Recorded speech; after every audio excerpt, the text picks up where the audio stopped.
નમસ્કાર દર્શક મિત્રો, 14મી ગુજરાત વિધાનસભાનું 10મું સત્ર હાલ ચાલી રહ્યું છે। દર્શક મિત્રો, વિધાનસભા ગૃહમાં આજના દિવસે હાથ ધરાયેલી મહત્વની કાર્યવાહીના સંકલિત અંશો લઈને અમે ઉપસ્થિત થયા છીએ કાર્યક્રમ લોકશાહીના ધબકારામાં। તો આવો નિહાળીએ લોકશાહીના ધબકારા।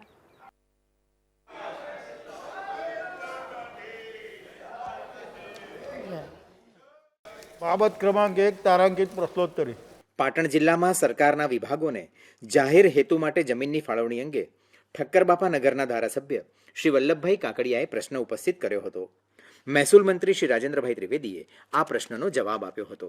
માન્ય અધ્યક્ષ શ્રી મંત્રીશ્રીને પૂછવા માંગુ છું કે વહીવટી હુકમ 3 હેઠળ સરકારના જાહેર હેતુ માટે જમીન ફાળવવામાં આવે છે તેના સરળીકરણ અને પારદર્શિકતા માટે સરકારે ઓનલાઈન શું સિસ્ટમ કરી છે? માનનીય મંત્રીશ્રી। માન્ય અધ્યક્ષશ્રી, માન્ય સભ્યશ્રીએ જે જાણવા માંગ્યું છે અને આપણે બધા જ જાણીએ છીએ કે મહેસૂલમાં હવે બધું ડિજિટલાઇઝેશન થઈ રહ્યું છે। વહીવટી હુકમ 3 હેઠળ સરકારના વિભાગ જ્યારે જાહેર હેતુ માટે આ જમીન ફાળવવા માટેની સરળીકરણનો પ્રશ્ન પૂછ્યો છે, એના માટે ઓનલાઈન સિસ્ટમની બાબત છે જે આપણા સૌના જાણમાં હોવી જોઈએ। માન્ય અધ્યક્ષશ્રી, રાજ્ય સરકારના 23/2/2022ના પરિપત્રથી સરકારના વહીવટી વિભાગો તથા તેમના હસ્તકની ખાતા કચેરીઓ સરકારી જમીનની ફાળવણી માટે ફાળવણી ઝડપથી થાય અને સમગ્ર રાજ્યમાં જમીન ફાળવણીના ધોરણોમાં એક સૂત્રતા જળવાય તે માટે કાર્યપદ્ધતિ ઓનલાઈન કરવામાં આવેલી છે। સરકારના વહીવટી વિભાગો તથા તેમના હસ્તકની ખાતાની કચેરીઓ સરકારી જમીન મેળવવા માટે http://iora.gujarat.government.in પોર્ટલ પર ઓનલાઈન અરજી કરવાની રહે છે। મામલતદાર સિટી સર્વે સુપ્રિન્ટેન્ડન્ટ દ્વારા માંગણીવાળી જમીનની સ્થળ મુલાકાત થાય છે। માંગણીવાળી જગ્યાએ વર્ગ 1 અને 2ના જવાબદાર અધિકારીની હાજરીમાં તે મુલાકાત હોય છે। મામલતદાર અથવા તો સિટી સર્વે સુપ્રિન્ટેન્ડન્ટ દ્વારા નિયત નમૂનામાં તમામ વિગતો પ્રાંત અધિકારીને તથા પ્રાંત અધિકારીશ્રીએ નિયત નમૂનામાં ઓનલાઈન વિગતો કલેક્ટરશ્રીને દરખાસ્ત સ્વરૂપે મોકલવાની હોય છે।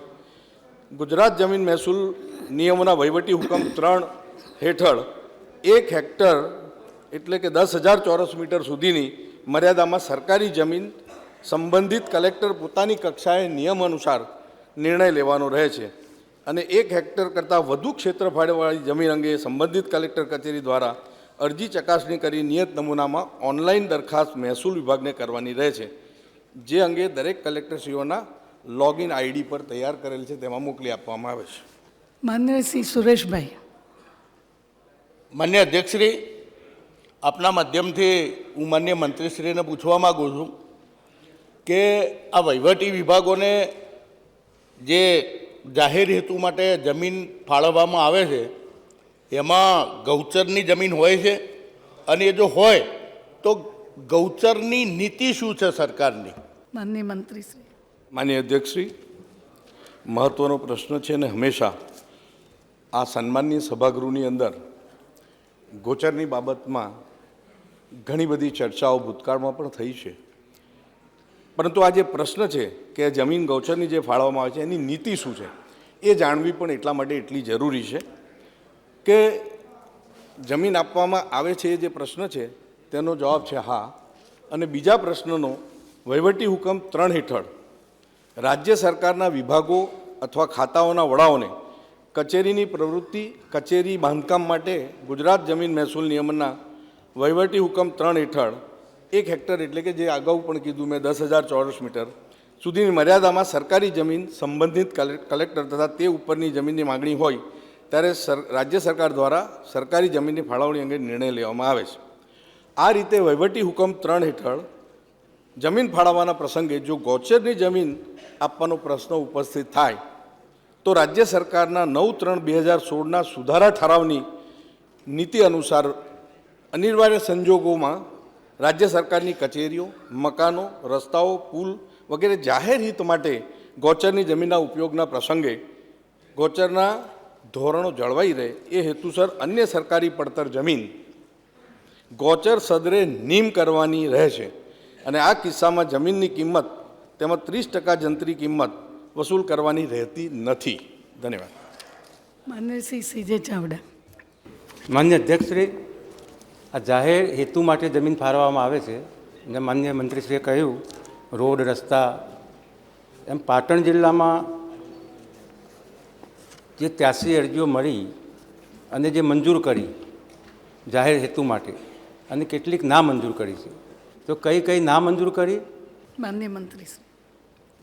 માન્ય અધ્યક્ષશ્રી, માંગણી થયેલ જમીન સ્મશાન સદરે નીમ થયેલી હોય તો, તળાવ સદરની હોવાથી ઓવરલેપ બેવડાતી થતી જમીન હોય તો, લિટિગેશનવાળી જમીનની માંગણી હોય તો, માંગણી મુજબની જમીન સ્થાનિકે ઉપલબ્ધ ન હોવાથી નગરપાલિકા હસ્તકની જમીનની માંગણી અને નગરપાલિકાએ ઉક્ત જાહેર હેતુ માટે ઉપયોગ કરવાનો હોવાથી અન્ય ખાતાના નામે ચાલતી જમીનની માંગણી અને સંબંધિત ખાતાની અનુમતિ ન હોવાના કારણોસર કુલ 19 દરખાસ્તો દફતરે કરવામાં આવેલ છે.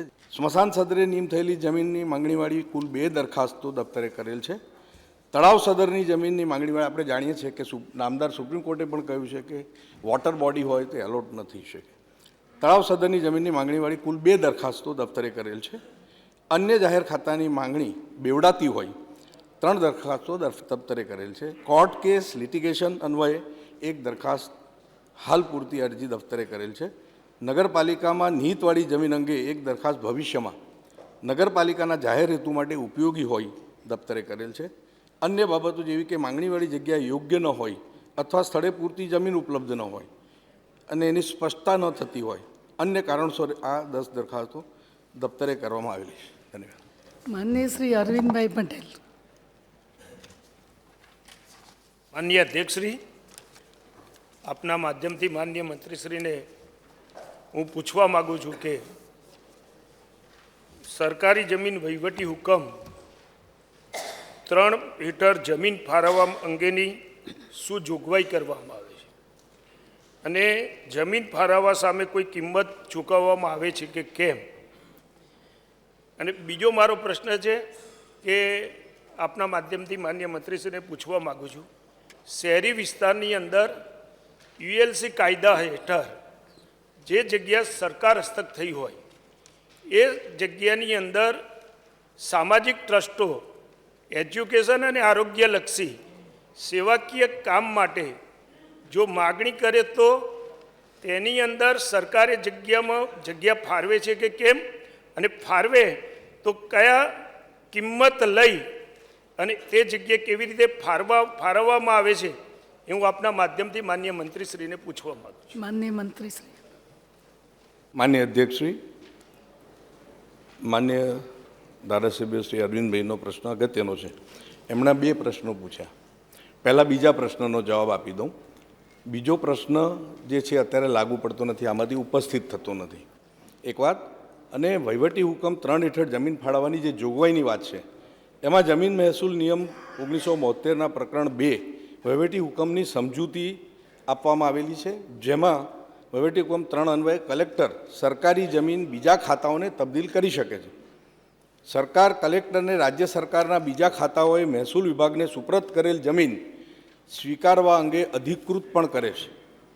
આમ ગુજરાત જમીન મહેસૂલ નિયમ 1972ના પ્રકરણ 2માં જણાવેલ વહીવટી હુકમ 3 હેઠળ સરકારી જમીન રાજ્ય સરકારના વિભાગોને કચેરીને પ્રવૃત્તિ, કચેરી બાંધકામ, સરકારી શાળા, કોલેજો, સરકારી દવાખાના, આરોગ્ય કેન્દ્રો, આંગણવાડી વગેરે સાર્વજનિક હેતુ માટે તબદીલ કરવામાં આવે છે.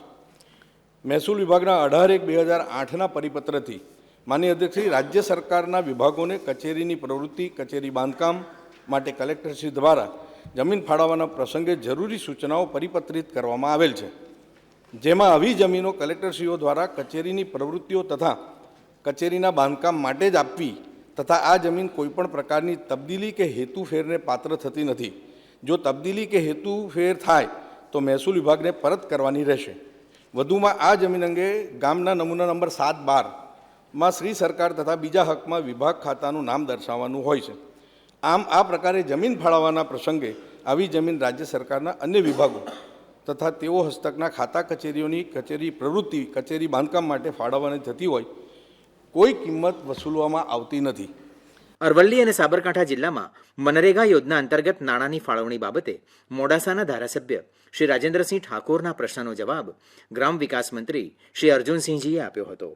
માન્ય અધ્યક્ષશ્રી, આપના માધ્યમથી માન્ય મંત્રીશ્રી પાસે જાણવા માગું છું કે જિલ્લાવાર લાભાર્થીઓના ખાતામાં રકમ સીધી જ ફંડ ટ્રાન્સફર ઓર્ડર એફટીઓ દ્વારા જમા થાય છે. જે લાભાર્થીને રોજગારી ન ચૂકવણી કરેલ હોય એને આ એક્ટ પ્રમાણે પેમેન્ટ ચૂકવવા માગો છો કે કેમ? અને માનવ દિન રોજગારીના દરમાં કોઈ વધારો કરવા માગો છો કે કેમ? માનનીય મંત્રીશ્રી. માન્ય અધ્યક્ષશ્રી, માન્ય સભ્યશ્રીએ જે પ્રશ્ન પૂછ્યો છે એમ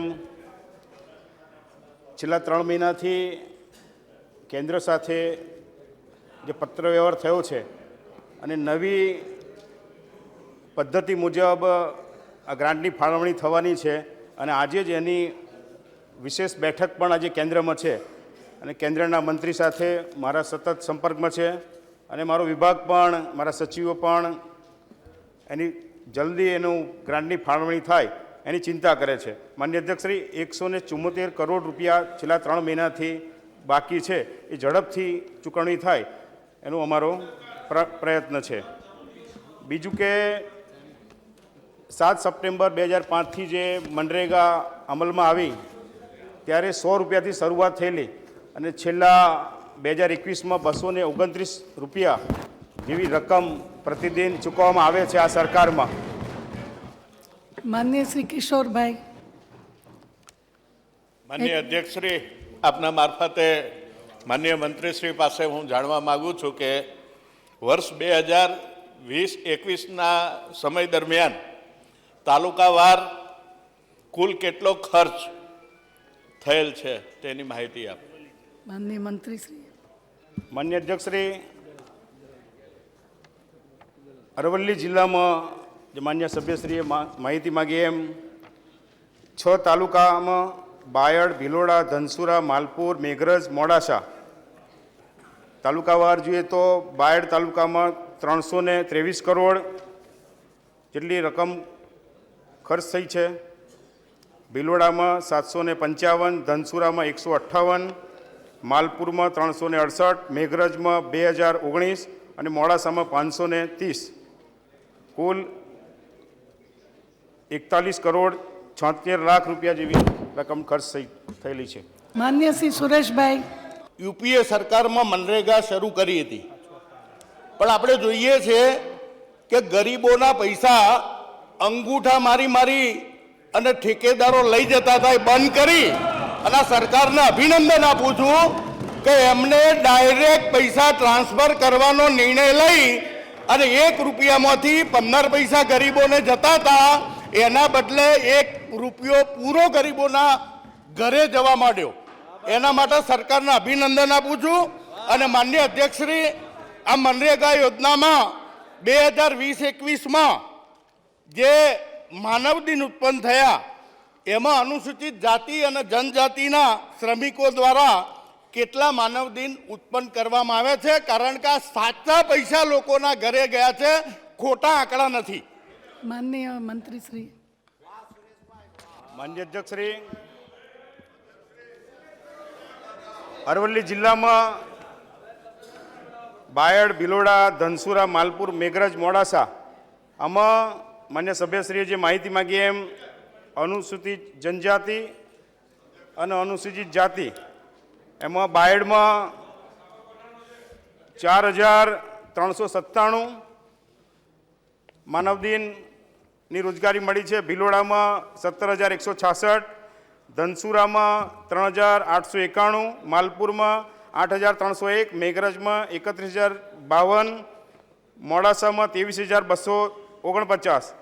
અને માન્ય અધ્યક્ષશ્રી, અનુસૂચિત જનજાતિમાં પણ બાયડમાં 730, ભિલોડામાં 1,73,283, ધનસુરામાં 150, માલપુરમાં 4,235, મેઘરજમાં 2,54,333 અને મોડાસામાં 13,323 માનવ દિનની રોજગારી મળી છે. જૂનાગઢ અને રાજકોટ જિલ્લામાં પશુ દવાખાનાના મંજૂર મહેકમ બાબતે વિસાવદરના ધારાસભ્ય શ્રી હર્ષદકુમાર રીબડિયાના પ્રશ્નનો ઉત્તર પશુપાલન મંત્રી શ્રી રાઘવજીભાઈ પટેલે આપ્યો હતો. માન્ય અધ્યક્ષશ્રી, જ્યાં જ્યાં ડૉક્ટરોની અછત છે જ્યાં જ્યાં દવાખાનામાં ક્યાંય ખામી છે એ થઈ કરવા માંગે છે સરકાર કે કેમ? અને મારા મત વિસ્તાર વિસાવદર, ભેસાણ ને જૂનાગઢ ગ્રામ્યમાં કેટલી જગ્યાઓ કેટલા સમયથી ખાલી છે? માનનીય મંત્રી શ્રી. માનનીય અધ્યક્ષશ્રી, માન્ય સભ્યશ્રીએ જે વાત કરી એ મુજબ રાજ્યનું પશુપાલન ખાતું અને પશુપાલન વિભાગ આ રાજ્યના પશુપાલકો અને પશુઓ માટે ચિકિત્સાલક્ષી સેવાઓ ચલાવવામાં ખૂબ કાર્યરત છે. માનનીય અધ્યક્ષશ્રી, અમે આ સરકાર દ્વારા મૂંગા અને અબોલ પશુ અને પ્રાણીઓ માટે કરુણા એનિમલ એમ્બ્યુલન્સ જેવી લોકપ્રિય સેવાઓ દ્વારા પશુ પંખીઓની સારવાર પણ કરી રહ્યા છે અને આ પશુ ચિકિત્સાલક્ષી સેવાઓને સુદૃઢ કરવા માટે અનેક યોજનાઓ આ સરકાર દ્વારા ચલાવવામાં આવી રહી છે. માનનીય અધ્યક્ષશ્રી, પશુઓની નિઃશુલ્ક સારવાર માટે મુખ્યમંત્રી નિઃશુલ્ક પશુ સારવાર યોજના હેઠળ સને 2022-23ના આ વર્ષ માટે લગભગ 24 કરોડ રૂપિયાની જોગવાઈ આ બજેટમાં સૂચવાણી છે.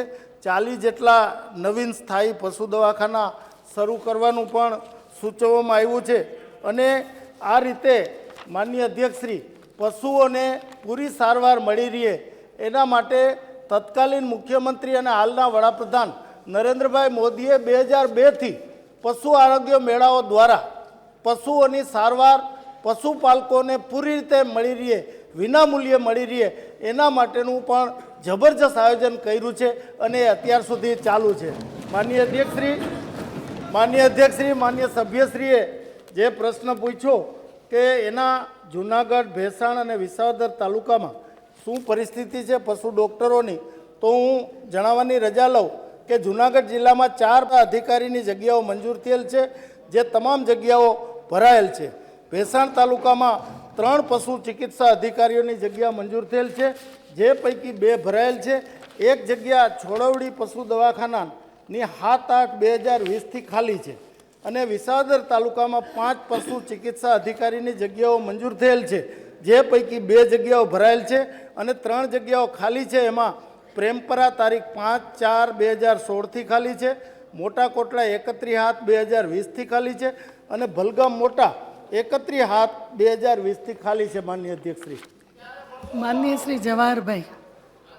માનનીય અધ્યક્ષશ્રી, આ બોલ પશુઓ માટે આપણા પશુ ચિકિત્સા અધિકારીની જગ્યા ખાલી છે તે સરકાર ક્યારે ભરવા માગે છે?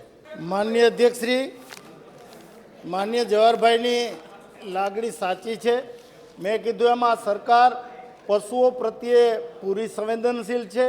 અમારા માનનીય મુખ્યમંત્રી ભૂપેન્દ્રભાઈ પટેલની આગેવાની હેઠળની આ સરકાર પશુઓની સારવાર માટે, પશુ ચિકિત્સાઓની વ્યવસ્થાઓને સુદૃઢ કરવા માટે પૂરતું આયોજન કર્યું છે. માનનીય અધ્યક્ષશ્રી, એમાં પશુ ચિકિત્સા અધિકારીઓની ખાલી જગ્યા ભરવા માટે માનનીય અધ્યક્ષશ્રી, ભારત સરકારના વિકલાંગતા ધારા 2016 મુજબ પશુ ચિકિત્સા અધિકારીઓની જગ્યામાં દિવ્યાંગ ઉમેદવારો માટે 4% જગ્યાઓ અનામત રાખવાની જોગવાઈ તાજેતરના સરકારશ્રીના કૃષિ, ખેડૂત કલ્યાણ અને સહકાર વિભાગના 17/12/21ના ઠરાવથી વિકલાંગતા પ્રકાર નિયત કરવામાં આવેલ છે. માનનીય અધ્યક્ષશ્રી, 10 વર્ષીય ભરતી કેલેન્ડરના 5મા વર્ષ 2018ની 40, 6ઠ્ઠા વર્ષ 2019ની 40, 7મા વર્ષ 2020ની 30, 8મા વર્ષ 2021ની 30 અને 9મા વર્ષ 2022ની 30 એમ મળી કુલ 170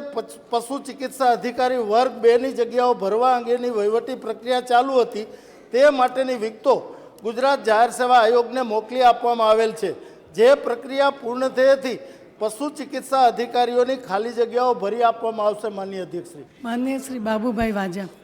માનનીય અધ્યક્ષશ્રી, માળિયા તાલુકામાં ચૂલડી, બાબરા, ધરમપુર અને આજુબાજુના ગામડાઓમાં ચામડીના રોગ પશુઓમાં આવેલ છે, તો એની ફરિયાદ મળેલ છે કે કેમ? ફરિયાદ મળી ન હોય તો આ સારવાર કરવા માટે ડૉક્ટરને મોકલવામાં આવશે કે કેમ? માન્ય સભ્યશ્રીને જણાવવાની રજા લઉં કે પશુઓમાં જે ચામડીના રોગ અંગેની જે આપે ફરિયાદ કરી એ ફરિયાદ હજી સુધી મારી પાસે આવી નથી. આપે જ્યારે ગૃહમાં આ ફરિયાદ કરી છે ત્યારે એને સત્ય માની અમે તાત્કાલિક એ પશુઓની સારવાર માટેની કાર્યવાહી કરશું. માનનીય શ્રી જયેશભાઈ રાદડિયા. માન્ય અધ્યક્ષશ્રી, આપના મારફત માન્ય મંત્રીશ્રીને પૂછવા માગું છું કે રાજકોટ જિલ્લાના જેતપુર, ધોરાજી અને ઉપલેટા તાલુકામાં પશુ દવાખાને પશુ ચિકિત્સા અધિકારીની મંજૂર ભરાયેલ અને ખાલી જગ્યાની માન્ય મંત્રીશ્રી વિગતો આપે. માનનીય મંત્રીશ્રી. માનનીય અધ્યક્ષશ્રી, માન્ય સભ્યશ્રીએ રાજકોટ જિલ્લાના જેતપુર, ધોરાજી અને ઉપલેટા તાલુકામાં પશુ દવાખાના ખાતે પશુ ચિકિત્સા અધિકારીઓની મંજૂર અને ભરાયેલ ખાલી જગ્યા અંગેની વિગતો માગી છે. ત્યારે માનનીય અધ્યક્ષશ્રી, જેતપુર તાલુકામાં 3 પશુ ચિકિત્સા અધિકારીની જગ્યાઓ મંજૂર થયેલ છે, જે પૈકી 1 ભરાયેલ છે અને 2 જગ્યાઓ ખાલી છે. માનનીય અધ્યક્ષશ્રી, વીરપુર તારીખ 25/12/20થી ખાલી છે અને દેવકી ગાલોલ 19/1/2021થી ખાલી છે. માનનીય અધ્યક્ષશ્રી, ધોરાજી તાલુકામાં 2 પશુ ચિકિત્સા અધિકારીની જગ્યા મંજૂર થયેલ છે, તે પૈકી 1 ભરાયેલ છે અને 1 જગ્યા 24/2/2020થી ખાલી છે. માનનીય અધ્યક્ષશ્રી, એ જ પ્રમાણે ઉપલેટા તાલુકામાં 3 પશુ ચિકિત્સા અધિકારીની જગ્યા મંજૂર થયેલ છે, જે પૈકી 1 ભરાયેલ છે અને 2 જગ્યાઓ ખાલી છે. માનનીય અધ્યક્ષશ્રી, મોટી પાનેલી તારીખ 11/12/2020થી અને ભાયાવદર 5/5/2010થી ખાલી છે. માનનીય અધ્યક્ષશ્રી. સાબરકાંઠા અને અરવલ્લી જિલ્લામાં જમીનોની માપણીમાં આવેલ ક્ષતિઓની સુધારણા અંગે બાયડના ધારાસભ્ય શ્રી જશુભાઈ પટેલે પ્રશ્ન પૂછ્યો હતો. મહેસૂલ મંત્રી શ્રી રાજેન્દ્રભાઈ ત્રિવેદીએ આ પ્રશ્નનો જવાબ આપ્યો હતો. માન્ય અધ્યક્ષશ્રી, જૂની જે પદ્ધતિ હતી, જૂનું જે રેકોર્ડ હતું, માપણી પહેરવાનું જે હતું એ પ્રમાણે કરવા માગો છો કે કેમ? માનનીય મંત્રીશ્રી. માન્ય અધ્યક્ષશ્રી, પ્લીઝ આપ વચ્ચે ઇન્ટરફિયર ના કરો. પ્રશ્નનો જવાબ મંત્રીશ્રી આપી રહ્યા છે. પ્લીઝ માન્ય ત્યાં બેઠા અધ્યક્ષશ્રી, બેઠા કોઈ ઇન્ટરફિયર કરવાની માન્ય નથી. અધ્યક્ષશ્રી, તમારે પૂછવું હોય તો આંગળી ઊંચી કરો, હું તક આપીશ તમને. માન્ય અધ્યક્ષશ્રી, આ જશુભાઈ પટેલ માન્ય ધારાસભ્યશ્રીને હું અભિનંદન આપું છું કે આ પ્રશ્ન જે એમણે સાબરકાંઠા અને અરવલ્લીનો જે પૂછ્યો છે એમાં સાબરકાંઠામાં 7 તાલુકા અને નવરચિત તાલુકા પૂછીના મળીને કુલ 8 તાલુકાનો સમાવેશ થાય છે. મારા મહેસૂલ વિભાગ માટે મને એટલો બધો ભાવ થયો છે આ બાબતે કે 31/1/2022ની સ્થિતિએ સાબરકાંઠા જિલ્લાના 711 ગામોના તૈયાર કરેલ આખરી રેકર્ડ પૈકી 710 ગામોનું, અરવલ્લીનું તમામ 684 ગામોનું રીસર્વે રેકર્ડ અને પ્રોમોલ્ગેશન કામગીરી પૂર્ણ થયેલી છે અને સ્વીકારી છે, કોઈ જગ્યાએ વાંધો નથી. એટલે હવે મહેસૂલ વિભાગનો જે પ્રયાસ છે અને આપના પ્રશ્નના માધ્યમથી સમગ્ર ગુજરાતના તમામ ખેડૂતોને માન્ય અધ્યક્ષશ્રી આશ્વાસન મળે એમ છે કે જો આ ગામના આટલા બધા ગામો હોય, 684 ગામનું જો આખું ક્લસ્ટર પૂરું કરી શકતા હોય તો ગુજરાતના કોઈ ખેડૂતનું કોઈ પ્રશ્ન રીસર્વેની બાબત કે પ્રોમલ્ગેશન બાબતમાં કોઈ પણ પ્રશ્ન નહીં રહે. અને એનું કારણ છે કે મહેસૂલ વિભાગે ઝુંબેશના ભાગરૂપે કામ શરૂ કર્યું છે. માન્ય અધ્યક્ષશ્રી, અને આભાર, ખરેખર આભાર. માન્ય અધ્યક્ષશ્રી, આજે મને કહેતા ગૌરવ થાય છે કે ગુજરાત જમીન પચાવી પાડવા પર પ્રતિબંધ અધિનિયમ 2020માં લાવવામાં આવ્યો હતો. એની કલમ 2(ગ) માં સુધારા વટહુકમ 2022 જે લાવવામાં આવ્યો એમાં ઉમેરો કલમ 2(ગ) માં જે પરંતુ જે જમીનના સંબંધમાં આ અધિનિયમના આરંભની તારીખે અનુસૂચિત આદિજાતિ અને અન્ય પરંપરાગત વનવાસી વન અધિકારો માન્ય કરવા બાબત અધિનિયમ 2006 હેઠળ ગ્રાન્ટ માટેની જે અરજીઓ અનિર્ણિત હોય તેવી જમીનોનો લેન્ડ ગ્રેબિંગની જમીનમાં સમાવેશ થશે નહીં. આ એક ગૂંચવાડો હતો, જેને કારણે આપણા આદિવાસી ભાઈઓમાં એક ઉત્તેજના હતી અને એનું આ ક્લેરિફિકેશન સરકાર તરફથી જરૂરી હતું. એટલે માનનીય અધ્યક્ષશ્રી આ સુધારો એમાં લાવીએ છીએ. માનનીય અધ્યક્ષશ્રી, આમ કેટલાક સુધારા અને કેટલાક વધારા સાથે આ કાયદા હેઠળ સરકારે ભૂતકાળમાં પણ જે સફળ પ્રયાસ કર્યો છે તેને કારણે મને એમ કહેવા દો કે આ કાયદાનો જે હેતુ આ સરકાર લઈને આવેલી, ભાજપની આ સરકારે જે ભૂમાફિયાઓ છે એમને કંટ્રોલ કરવા માટે, એમને નશ્યત કરવા માટેનો જે આ પ્રયાસ કર્યો તેને કારણે ઘણી એવી બાબતો છે. એનો એક જ દાખલો હું આપવા માગું છું કે સરકારી જમીનમાં લેન્ડ ગ્રેબિંગ, કારણ કે આ ખાનગી જમીનમાં પણ લેન્ડ ગ્રેબિંગ થાય, સરકારી જમીનમાં પણ થાય.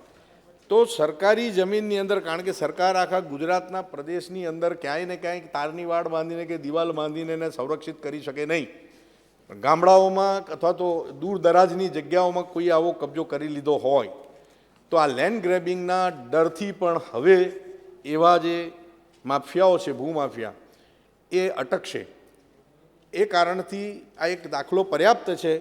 અને હું અભિનંદન આપું છું મારા પૂર્વના માનનીય પ્રદીપસિંહ જાડેજાજીને, કારણ કે આ કાયદો તે વખતે આપ લાવ્યા હતા અને ખૂબ સુંદર રીતે આ કાયદાનો અમલ પણ થયો છે. કેટલાય ગુનાહિત લાલચુ લોકોએ આ ખાનગી સરકારી જમીનો હોય, ખાનગી જમીન હોય, સાટાખત, બાનાખત, બનાવટી પાવર ઓફ એટર્ની, આવા દસ્તાવેજો બનાવીને, અને મારે એકવાર એવું કહેવું પડ્યું માનનીય અધ્યક્ષશ્રી કે નવસારીની અંદર બનાવટી પાવર ઓફ એટર્ની સાઉથ આફ્રિકામાંથી બનાવીને અનેક કેસો બન્યા, અનેક કિસ્સા બન્યા. ખરેખર આ ફરજ વિપક્ષની મિત્રોની હોવી જોઈએ. ક્યાંક અમારી ભૂલ થતી હોય, ક્યાંય અમારો અધિકારી ભૂલ કરતો હોય, ક્યાંય મારો કર્મચારી ભૂલ કરતો હોય, આ જે કંઈ પણ થતું હોય એને ઉજાગર કરવાનું વિપક્ષનું કામ છે. એની જગ્યાએ સરકાર પક્ષનો મંત્રી જ શોધીને લાવે ભૂલો. સરકાર પક્ષનો મંત્રી અમસ્તો બેસી રહેતો નથી. કોઈ તમામ મંત્રીઓ પહેલાં અને આજે પણ અનેકવિધ રીતે લોકોપયોગી કામ કેવી રીતે થાય, અને એટલા જ માટે આજે આ જમીન પડાવી લેનારા, બળજબરીથી કબજો કરનારા, શક્તિના જોરે, ડાંગના જોરે આવા ભૂમાફિયાઓ આ મોંઘી કિંમતની જમીન પડાવી લેતા હતા. એટલે આ કાયદો આવ્યો અને એમાં લાગ્યું કે આમાં સુધારો કરીએ તો આ કાયદો વધુ કડક થાય, જેને કારણે ભૂમાફિયાઓ કોઈપણની જમીનના પગ મૂકતા પહેલાં એને 1000 વાર વિચાર કરવો પડે. અને આજે સદર વટહુકમ ને વિધાનસભા ગૃહનું અનુમોદન મળે અને આપ સૌનો સહકાર મળે એ અપેક્ષાએ મારી તમામ માન્ય ધારાસભ્યશ્રીઓને વિનંતી છે કે આ બિલને સહકાર આપે, પાસ કરાવવામાં, મંજૂર કરાવવામાં.